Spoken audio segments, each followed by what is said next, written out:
The first ingredient today is HP, history, portrayal, perspective. What it is about is putting into perspective a part, a segment of the person's life, and it is applied, can be applied with three different aims.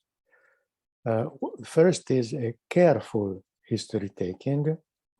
The second is a portrayal, in order to mobilize emotion connected to a specific moment. And the third way is emotional regulation, to help retrieve a sense of reality, of grounding, when it is lost, like in trauma or in psychotic states. Often, history and perspective paves the way to TCP links. That is the third ingredient of today. HP with careful history taking. This is because in IEDP, when we take the history, we don't mean it as a separate phase of the consultation. We don't just collect data in a neutral way, but we collect data as we go. Because since we have so much at heart the real relationship, we want to take care of the real relationship from the very start, and not keep detached when we collect data on the person's life. Also, the added value to this is that we will not collect bare data, but data that are colored with emotion. It is necessarily connected with the real relationship and with mirroring.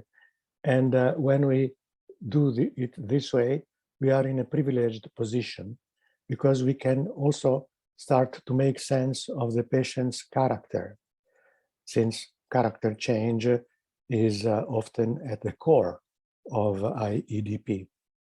And it may enable us to have a first glance, a first idea, a first visualization of the character hologram, the overall shape of the person's character.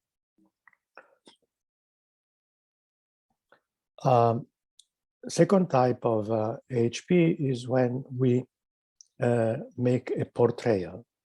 And this aims to enable someone to experience deep emotion or impulse by enhancing or regulating it.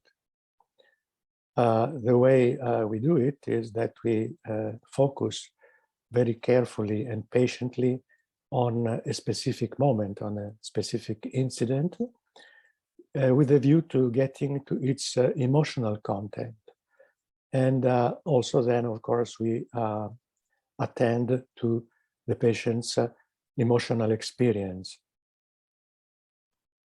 Since it is painful to get to painful feelings, it is tautological, the patient will try to stay vague or to stay distant.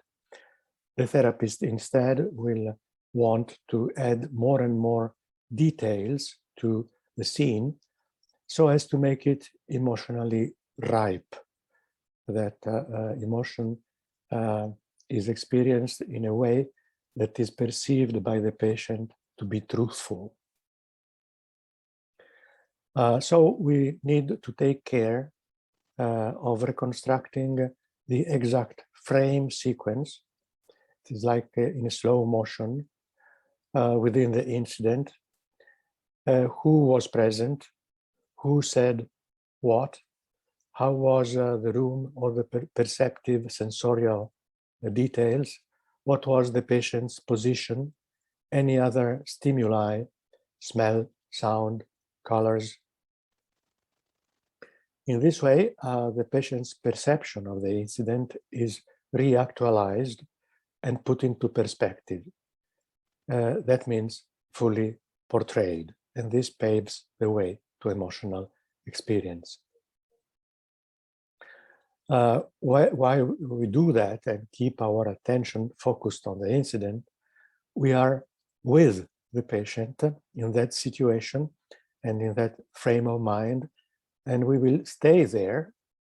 We'll take the time to stay there until deep emotion surfaces, and we also leave time for it to be experienced in full. Okay, so we now go to the clips.